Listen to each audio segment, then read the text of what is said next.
উত্তর গুয়াহাটির প্রতিবাদে সরব কোম্পানির শ্রমিকদের প্রাপ্য না দিয়েই মালিকপক্ষ চলে যাওয়ার অভিযোগ। কোম্পানির গেটের সামনে ধর্নায় শ্রমিকরা। আঠা প্রস্তুতকারী প্রতিষ্ঠানটির বিরুদ্ধে একাধিক স্লোগানে সরব শ্রমিকরা।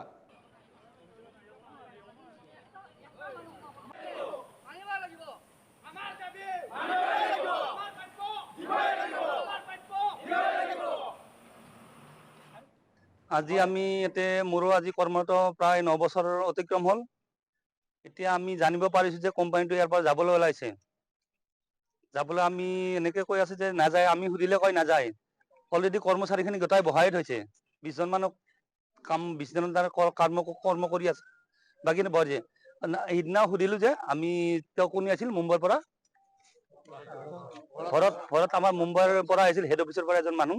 ময়ে সুধিলো তেখেতক, স্যাৰ কোম্পানিটো যাব লাগিছে, আমাৰ কি হ'ব? তেওঁ কৈছে কোম্পানী নাযায় বোলে, অলৰেডি মেচিন পেকে হৈছে। এইটো ক'ত যায় নাজানো, মেচিন অলৰেডি পেক হৈ গৈছে। অসমৰ বাহিৰত যাব এইবোৰ। এতিয়া আমি অলৰেডি 150 মানুহ আছো ইয়াতে, লেবাৰ 150 আছো, বাকী বেলেগ আৰু। এতিয়া আলোচনা তেখেত আহিছিলে, ভৰত ছাৰ আহিছিলে, তেখেতে কৈছে নাযায়। তেখেতে নাযায় বুলি নেগালে কিয়? যদি কোম্পানী নাযায় তেতিয়া মেচিন কিয়